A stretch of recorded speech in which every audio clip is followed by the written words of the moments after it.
everyone, welcome back to my YouTube channel, and today in this video I'll talk about all those documents that I had put in my visa application.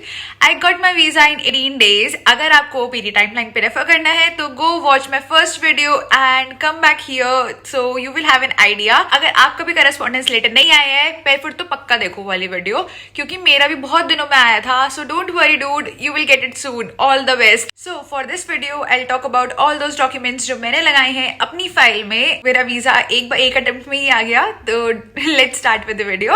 I tell you about it in detail. Definitely your journey begins with IELTS का exam. तो आइल्स की जो TRF report होती है, it is like one of the most essential document. तुमने 15,000 का test दिया है, उसका TRF संभाल के रखना, क्योंकि वो हमारी वीजा फाइल का सबसे पहला और एसेंशियल डॉक्यूमेंट है. तो keep it with you very very very very closely. आपका जब आइल्स हो जाएगा उसके बाद आप कॉलेज में अप्लाई करोगे, and once you shortlist your college कि आपको कौन से कॉलेज में जाना है फाइनली, तो वो कॉलेज का ऑफर लेटर, मतलब उसको हम लेटर ऑफ एक्सेप्टेंस भी कहते हैं, तो वो भी एक डॉक्यूमेंट है जो आपको अपनी वीजा फाइल में लगाना होता है. इसको भी संभाल के रखना. Once you have done all this, मतलब ऑफर लेटर वाला thing, then you can go and deposit your fees. तो जब फीस डिपॉजिट कर दोगे तो फीस डिपॉजिट रिसीट भी एक डॉक्यूमेंट है जो आपको अपनी वीजा फाइल में लगानी होती है. तो बेसिकली अभी तक हमने 3 डॉक्यूमेंट्स से रेफर करे हैं. पहला है आइल्स का TRF report, your letter of acceptance and your fee receipt. ये 3 डॉक्यूमेंट्स अब ये हो गए हैं. लेट्स डिस्कस अब कौन कौन से बचे हैं. फीस डिपॉजिट करने के बाद हमारा नेक्स्ट स्टेप है गेटिंग योर GIC. इसको गारंटीड इन्वेस्टमेंट सर्टिफिकेट कहते हैं. ये आप ज्यादा अमाउंट का भी कर सकते हो, लेकिन मिनिमम 10,000 कैनेडियन डॉलर्स का जरूर करना है. It is like a guarantee कि आपके पास अपने 1 ईयर के लिविंग एक्सपेंसेस का खर्चा ऑलरेडी है. वहां कनाडा जाके आपको ये पैसे मिल जाएंगे, like monthly pocket money type का मिल जाता है. ये मैंने अपनी GIC करी है CIBC बैंक से, and it was very quick and easy. अगर आपको रेफरल चाहिए तो details are in the description box.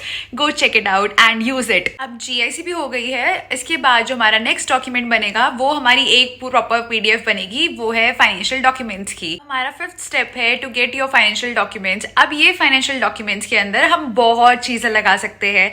अपने पेरेंट्स की सेविंग्स, आपकी पर्सनल सेविंग्स, अपनी PF डिटेल्स. अगर आप वर्क कर रहे हो किसी कंपनी के साथ तो ऑब्वियसली आपके पास एक PF अकाउंट नंबर भी होगा. आपकी लास्ट 3 मंथ्स की पे स्लिप, अपने पेरेंट्स की ITR, लास्ट 2 ईयर्स की FD डॉक्यूमेंट्स भी लग सकते हैं. एंड मेरे केस में जैसे मेरे बड़े भैया जो हैं वो मेरे गार्डियन हैं. ब्लड रिलेशन में जो भी लोग होते हैं उनको आप अपना गार्डियन की तरह रिफ्लेक्ट कर सकते हो, तो आप उनकी भी इनकम लगाते हो. Reflects very strong roots back in India, which is a good thing in your file. Although मैंने सुना है रूल्स अभी रिसेंटली चेंज हुए हैं, like this can not be a reason कि आपको इंडिया वापस आना है नहीं आना, बट स्टिल मुझे यही रेफर करा गया था. मेरे टाइम पे यही रूल था, तो मैंने यही लगाए थे. अब ये सारे डॉक्यूमेंट्स को एक PDF में बना के, ये नहीं है कि बस अपनी फाइल पे चिपका देना है, ये नहीं करना है.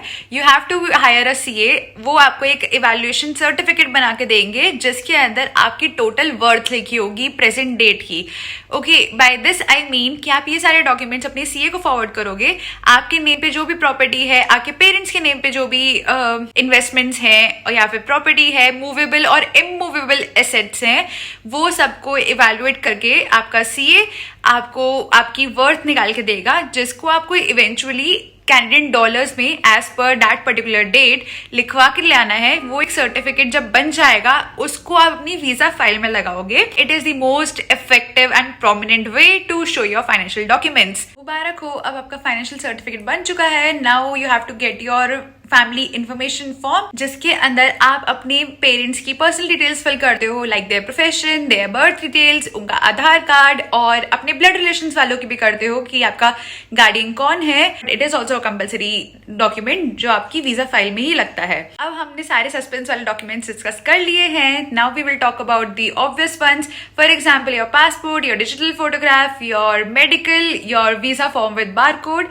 And your academic documents. Academic documents में मैंने अपनी 10th की मार्कशीट, 12th की मार्कशीट, सारे सेमेस्टर्स की मार्कशीट, अपनी ग्रेजुएशन की डिग्री, मैंने ग्रेजुएशन के टाइम पे जो भी इंटर्नशिप्स करी थी, NGO वर्क करा था, वॉलंटियर वर्क करा था, वो सबके सर्टिफिकेट जो भी थे मेरे पास मैंने सब लगा दिए थे. I am into sports as well, तो वो एक्स्ट्रा करिकुलर्स को हाईलाइट करने के लिए मैंने वो भी लगाया था, उसके भी सर्टिफिकेट्स लगाए थे. I am currently working with a company, तो मैंने उसके लास्ट 3 मंथ्स की पे स्लिप भी लगाई है, अपना ऑफर लेटर भी लगाया था, मुझे ऑफिस में 2-3 अवार्ड्स मिले हैं, मैंने उनकी डिटेल्स ही मेंशन करी थी। And that is all about my academic documents की पीडीएफ। एकेडमिक डॉक्यूमेंट्स के बाद आता है हमारा मास्टर स्ट्रोक, जिसके बेसिस पे ही सब कुछ है, जो है हमारा SOP, जिसको हम कहते हैं statement of purpose. SOP is like a letter जो आप वीजा ऑफिसर को राइट कर रहे हो, और उसमें आप अपनी इंटेंशंस मेंशन करते हो, क्यों जाना है आपने कनाडा, आपका एजुकेशनल बैकग्राउंड क्या था, क्यों आपको वहां पर इसी कोर्स को लेना है, उसी कॉलेज में क्यों जाना है, आपका पास्ट प्रेजेंट एंड फ्यूचर वो सब कैसे रिलेट हो रहा है, वो सारी डिटेल्स आप इसी लेटर के अंदर मेंशन करोगे। मेक श्योर आप उसमें अपनी इंटेंशंस क्लियर दिखा रहे हो कि आपको क्यों जाना है। This one document, one piece of paper will decide your visa का decision, so make sure you are writing it on your own. Chat GPT से कॉपी करना, बट इतना भी मत करना कि ब्लैक आ जाए, तो राइट इट यूनिकली। अपने फ्रेंड का कॉपी पेस्ट भी मत करना, वो भी गड़बड़ हो जाएगी।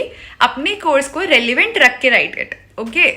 And that is it for the video. Thank you for watching. Subscribe to my channel if you are also planning to move to Canada. Like if you actually like the video. Share with your friends or family or anyone who is like planning to go or needs help. Let me know the reviews for the video. मुझे बताओ कि यार कैसे कर रही हूँ मैं, क्योंकि it's very important. मुझे बड़ा मजा आ रहा है ये सब वीडियोस बनाने में। See you in the next one.